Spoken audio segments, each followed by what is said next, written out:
کیا پرانے پھٹے ہوئے ٹائر کسی ملک کا مستقبل بدل سکتے ہیں؟ برکینا فاسو نے صرف سڑک نہیں بنائی بلکہ سوچ کا زاویہ بدل دیا۔ آپ دیکھ رہے ہیں فیکٹونری، جہاں پر ہر حقیقت ایک انقلاب سناتی ہے۔ برکینا فاسو مغربی افریقہ کا ایک چھوٹا سا مگر غیر معمولی ملک ہے۔ یہ ملک آج دنیا کی توجہ کا مرکز بن چکا ہے، لیکن کسی سیاست یا جنگ کی وجہ سے نہیں، ترقی کی ایک نئی راہ کی وجہ سے۔ 2024 کے آخری مہینوں میں یہاں ایک منفرد تجربہ شروع کیا گیا۔ یہ منصوبہ کوئی عام سڑک بنانے کا نہیں تھا، بلکہ پرانے بیکار ٹائروں کو دوبارہ کارآمد بنانے کا ایک انقلابی قدم تھا۔ حکومت نے مقامی انجینئرز، ماحولیاتی ماہرین اور نوجوانوں کو اکٹھا کر کے یہ پائلٹ پروجیکٹ شروع کیا۔ ابتدا میں لوگ حیران تھے، کیا واقعی پرانے ٹائر سڑک بن سکتے ہیں؟ لیکن حکومت نے مکمل عزم اور سائنسی تحقیق کے ساتھ منصوبہ آگے بڑھایا۔ برکینا فاسو کا یہ اقدام افریقہ میں پہلا تھا جس کا مقصد کم لاگت، ماحول دوست اور خود کفیل ترقی تھا۔ منصوبے کا آغاز دارالحکومت سے ہوا، جہاں پہلی ٹیسٹ روڈ بنائی گئی۔ آج یہ سڑک مکمل ہو چکی ہے اور دنیا کے لیے ایک مثال بن چکی ہے۔ عام طور پر جب ہم سڑک کا تصور کرتے ہیں تو ہمیں کنکریٹ، بجری اور تارکول نظر آتا ہے، مگر برکینا فاسو میں اب ایک نئی سڑک ایسی ہے جو کچرے سے بنی ہے۔ جی ہاں، ٹائروں کے کچرے سے۔ پرانے پھٹے ہوئے اور پھینک دیے گئے ٹائر اب زمین پر بچھائے جا رہے ہیں، لیکن صرف بیکار کچرا نہیں بلکہ تعمیر کا خام مال بن کر۔ ان ٹائروں کو پہلے اکٹھا کیا جاتا ہے، پھر انہیں ہیٹ پروسیس سے گزارا جاتا ہے تاکہ وہ نرم ہو سکے۔ اس کے بعد ایک خاص قسم کے بائنڈر کے ساتھ انہیں کمپریس کیا جاتا ہے، جس سے ایک نئی قسم کی مضبوط تہہ تیار ہوتی ہے۔ یہ تہہ بنیادی طور پر عام سڑک سے زیادہ فلیکسیبل ہوتی ہے۔ ان سڑکوں میں ٹائر کے استعمال صرف ماحول دوست نہیں بلکہ شاک ایبزاربنٹ بھی ہے، مطلب گاڑیاں سموتھ چلتی ہیں۔ اس ٹیکنالوجی سے وہ ٹائر جو زمین پر بوجھ تھے اب ترقی کی بنیاد بن گئے ہیں۔ انجینئرز کے مطابق یہ سڑک نہ صرف مضبوط ہے بلکہ طوفان، بارش اور گرمی میں بھی دیر پا رہتی ہے۔ یہ ماڈل اگر دیگر افریقی ممالک نے اپنایا تو افریقہ کی قسمت بدل سکتی ہے۔ دنیا میں بہت سے ترقی یافتہ ممالک نے ری سائیکلنگ پر کام کیا، مگر سڑکوں کے لیے ٹائروں کا استعمال آج بھی بہت کم ہے۔ برکینا فاسو پہلا افریقی ملک ہے جس نے یہ ماڈل سرکاری سطح پر نافذ کیا ہے۔ یہ صرف ایک تعمیراتی ماڈل نہیں بلکہ سوچ کی تبدیلی ہے کہ ترقی صرف امیر ممالک کا حق نہیں۔ اقوام متحدہ کے ماحولیاتی ادارے نے بھی اس ماڈل کی تعریف کی ہے۔ دنیا بھر کے ماہرین اب برکینا فاسو کے اس تجربے کو گرین انفراسٹرکچر ریولیوشن کہہ رہے ہیں۔ یہ ماڈل چھوٹے، کم بجٹ والے ممالک کے لیے امید کی کرن بن سکتا ہے۔ یہ ماڈل ہمیں سکھاتا ہے مسئلہ کچرا نہیں، سوچ کا زاویہ ہے۔ ابراہیم ٹراورے کا یہ قدم دنیا کے لیے صرف خبر نہیں بلکہ سبق ہے۔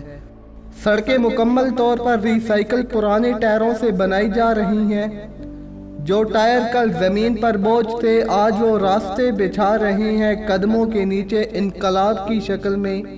پرانے ٹائر صرف دوبارہ استعمال نہیں ہو رہے، وہ نظام تعمیر میں ایک نئی سوچ بن چکے ہیں۔ یہ پہلا موقع ہے کہ کوئی معاشرہ کچرے کو معاشی اثاثہ سمجھ کر استعمال کر رہا ہے۔ پرانے ٹائر اس لیے منتخب کیے گئے کیونکہ وہ لچکدار، مضبوط اور آسانی سے مولڈ ہو سکتے ہیں۔ سائنسدانوں نے ثابت کیا ہے کہ ری سائیکل ٹائر کا کمپاؤنڈ بارش، گرمی اور دباؤ کو روایتی روڈ سے بہتر جھیلتا ہے۔ روایتی کنکریٹ کی تہہ میں دراڑیں پڑ جاتی ہیں، مگر ٹائر بے سڑک شاک ایبزارب کرتی ہیں۔ اس نئی ٹیکنالوجی کو الاسٹک روڈ سرفیسنگ کہا جا رہا ہے۔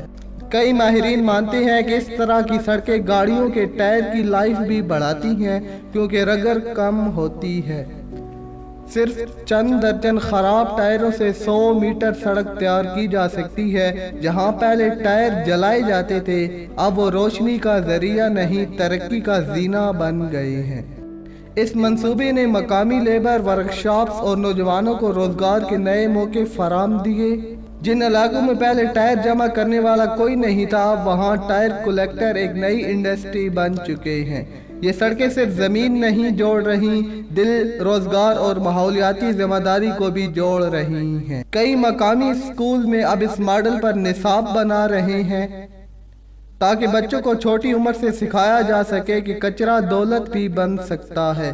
یہ کام صرف انجینئرنگ کا نہیں، سماجی شعور کا ہے جسے ہر فرد محسوس کر رہا ہے۔ منصوبے سے منسلک ہر شخص کو فخر ہے کہ وہ زمین پر بوجھ کم کر رہا ہے، تعمیر بڑھا رہا ہے۔ مقامی نوجوان اب اسے سڑک انقلاب کہتے ہیں، کیونکہ یہ صرف راستہ نہیں بلکہ راستہ بدلنے والا قدم ہے۔ ہر وہ ٹائر جو جلتا ہے وہ فضا میں کاربن بلیک، بنزین اور سلفر چھوڑتا ہے۔ اب یہ سب کچھ رک گیا ہے۔ برکینا فاسو کی سڑکیں اب نہ صرف مضبوط ہیں بلکہ صاف ہوا کا ذریعہ بھی ہیں۔ ری سائیکل ٹائروں کی سڑک سے زمینی درجہ حرارت بھی کم رہتا ہے، ہیٹ ریٹینشن کم ہوتی ہے۔ 1 کلومیٹر ٹائر روڈ بنانے سے تقریباً 1 ٹن کاربن ڈائی آکسائڈ CO2 کا اخراج بچایا جا سکتا ہے۔ یہ روڈ بارش میں بھی کم پانی جذب کرتے ہیں، جس سے سڑکیں خراب نہیں ہوتی اور لینڈ سلائیڈنگ کا خطرہ کم ہوتا ہے۔ جو ملک آج گلوبل وارمنگ سے لڑنے کی سوچ رہے ہیں، وہ اس ماڈل سے بہت کچھ سیکھ سکتے ہیں بغیر تنقید کے۔ بچوں کے کھیلنے کی جگہوں، پبلک پارکس اور سکول کے راستوں میں یہ سڑکیں سب سے محفوظ سمجھی جا رہی ہیں۔ ٹائر روڈ گرین انرجی سے بھی مطابقت رکھتے ہیں۔ ان پر سولر سٹریٹ لائٹ آسانی سے نصب ہو رہی ہیں۔ یہ سب کچھ یہ بتاتا ہے کہ ترقی صرف بڑی مشینوں سے نہیں، بڑے ویژن سے ہوتی ہے۔ یہ صرف ماڈل نہیں، ایک نئی افریقی خودداری کی شروعات ہے۔ جب پہلا کلومیٹر مکمل ہوا، وہاں کے مقامی بچوں نے اس پر کھیلنا شروع کیا اور تب یہ سڑک زندگی بن گئی۔ تاریخ میں پہلی بار کسی افریقی ملک نے اپنے کچرے سے اپنے لیے راستہ بنایا۔ یہ ٹیکنالوجی اب بھی نئی سمجھی جاتی ہے کیونکہ زیادہ تر ممالک روایتی طریقوں پر انحصار کرتے ہیں۔ ترقی یافتہ دنیا میں زیادہ تر فوکس ہوتا ہے مشینز پر، مگر برکینا فاسو نے مائنڈ سیٹ کو اپنایا۔ اس ماڈل میں کوئی امپورٹنٹ مشینری، کوئی بڑی کمپنی، کوئی قرض نہیں، صرف لوکل ذہانت اور ہنر ہے۔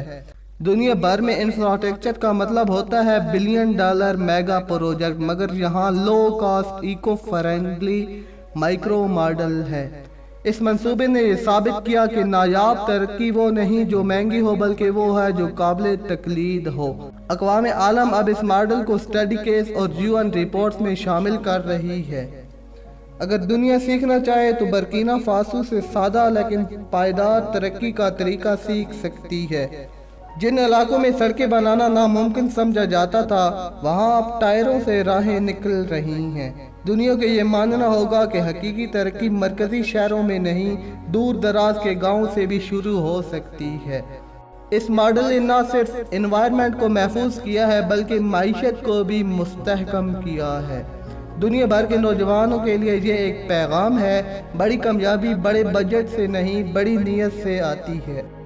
ابراہیم ٹراورے کا یہ قدم بظاہر چھوٹا صحیح، مگر دنیا کے مستقبل میں بڑی تبدیلی کی بنیاد رکھ رہا ہے۔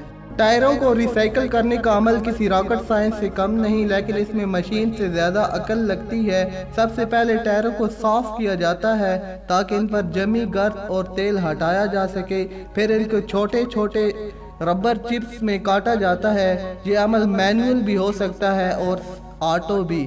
اس کے بعد ان ٹکڑوں کو ہیٹ ٹریٹمنٹ دیا جاتا ہے تاکہ وہ نرم اور لچکدار ہو جائیں۔ ایک خاص قسم کا بائنڈر ان میں شامل کیا جاتا ہے جو ان کو جوڑنے کے قابل بناتا ہے۔ پھر ان ربر چپس کو سڑک کے نیچے بچھایا جاتا ہے جیسے فاؤنڈیشن کی تہ ہو۔ یہ تہ پانی روکنے والی، لچکدار اور جھٹکے جذب کرنے والی ہوتی ہے۔ اس عمل میں نہ کوئی زہریلا کیمیکل استعمال ہوتا ہے، نہ کوئی دھواں نکلتا ہے۔ مقامی انجینئر نے اس پروسیس کو اتنا آسان کر دیا ہے کہ کم تعلیم یافتہ ورکر بھی سیکھ سکتے ہیں۔ اب انہی ٹائروں سے نہ صرف ماحول بچایا جا رہا ہے بلکہ نئی سڑکیں اور نئی مواقع پیدا ہو رہے ہیں۔ سڑکوں کی تعمیر میں شامل ہر شخص، ہر مزدور، ہر کلیکٹر اس تبدیلی کا سفیر بن رہا ہے۔ نوجوان جو پہلے بے روزگار سے اب ری سائیکلنگ ٹیکنالوجیز اور میٹیریل ہینڈلر بن چکے ہیں۔ اسکول، این جی اوز اور ماحول دوست اداروں نے اس منصوبے کو تعلیم اور تربیت کا حصہ بنانا شروع کر دیا ہے۔ گاؤں کے لوگ اب فخر کرتے ہیں، یہ سڑک ہماری ٹائروں سے بنی ہے۔ پرانے گندے اور پھٹے ٹائروں کو اب بچے تک قیمتی چیز مانتے ہیں۔ یہ ماڈل صرف سڑک نہیں، سماجی ذہن کی تبدیلی ہے جو پورے معاشرے کو چھو رہی ہے۔ جب بیکار اشیاء با مقصد بنے تو دلوں میں بھی امید پیدا ہوتی ہے، اور شاید یہی سب سے بڑی سچائی ہے۔ ترقی وہاں شروع ہوتی ہے جہاں ہم اپنے کچرے کو بھی اہم سمجھنے لگے۔ برکینا فاسو نے ٹائروں سے سڑک بنانے کے لیے سب سے پہلے ایک 5 کلومیٹر پائلٹ سڑک مکمل کی۔ یہ سڑک دارالحکومت کے قریب ایک دیہی علاقے کو شہر سے جوڑتی ہے۔ اس کا مقصد صرف نقل و حمل نہیں تھا بلکہ ٹیکنالوجی کا عملی مظاہرہ تھا۔ پہلی بار ان علاقوں کے لوگ بارش میں بھی سکول، اسپتال اور مارکیٹ تک جا سکے۔ یہ سڑک نہ صرف گاڑیوں کے لیے بلکہ سائیکل سواروں، راہگیروں اور مریضوں کے لیے بھی رحمت ثابت ہوئی۔ پہلے 5 کلومیٹر کا فاصلہ حکومت میں 25 دن میں مکمل کیا، صرف مقامی لیبر سے۔ سڑک کے کنار پر درخت لگائے گئے تاکہ ماحولیاتی توازن بھی بحال رہے۔ یہ نئی سڑک کئی گاؤں، اسکول اور مارکیٹوں کو آپس میں جوڑے گی۔ یہ سڑک مکمل ہوتی ہے تقریباً 70,000 افراد کو روزانہ کی سہولت ملے گی۔ دوسرے مرحلے میں تقریباً 1 لاکھ پرانے ٹائر استعمال کیے جا رہے ہیں۔ سڑک بنانے کے لیے 6 مختلف مقامی ورکشاپس کو شامل کیا گیا تاکہ کام بٹے اور روزگار بڑھے۔ حکومت کا منصوبہ ہے کہ 30 کلومیٹر سڑک 90 دن میں مکمل کی جائے۔ سڑک کی ہر تہہ کو ڈبل کوٹڈ روبلائز سے بنایا جا رہا ہے جس سے یہ زیادہ مضبوط ہو۔ صرف چند ہفتوں میں یہ سڑکیں برکینا فاسو کے نقشے پر نئی لکیریں کھینچنے جا رہی ہیں۔ سڑک کی رفتار کے ساتھ ساتھ اس کا معیار بھی عالمی سطح کا رکھا جا رہا ہے۔ کچھ ٹیسٹ رپورٹ کے مطابق یہ سڑک 6 سے 8 سال تک مینٹیننس فری چل سکتی ہے۔ ایک ٹائر جب جلتا ہے تو فضا میں 70 سے زیادہ زہریلے کیمیکل چھوڑتا ہے۔ اب وہی ٹائر اگر سڑک بنے تو وہ دھواں بننے کے بجائے زمین کو باندھ دیتا ہے۔ ماہرین کہتے ہیں کہ 100 کلومیٹر ٹائر سڑک بنانے سے اتنی آلودگی بچتی ہے جتنے 10,000 درخت جذب کرتے ہیں۔ پہلے جو ٹائر کھیتوں میں جلتے تھے اب وہی ٹائر کھیتوں کو شہر سے جوڑتے ہیں۔ یہ سڑکیں بتاتی ہیں کہ ترقی کا مطلب زمین کو روندنا نہیں، سنوارنا ہے۔ اگر دنیا نے سیکھ لیا تو ہر ملک میں ایسی سڑکیں فطرت کی ہڈیوں کو سہارا دے گی۔ ماحولیاتی تحفظ صرف جنگل بچانے سے نہیں، شہر سنوارنے سے بھی ہوتا ہے، اور برکینا فاسو نے یہ سکھایا ہے کہ گرین ترقی صرف خواب نہیں، حقیقت بن سکتی ہے۔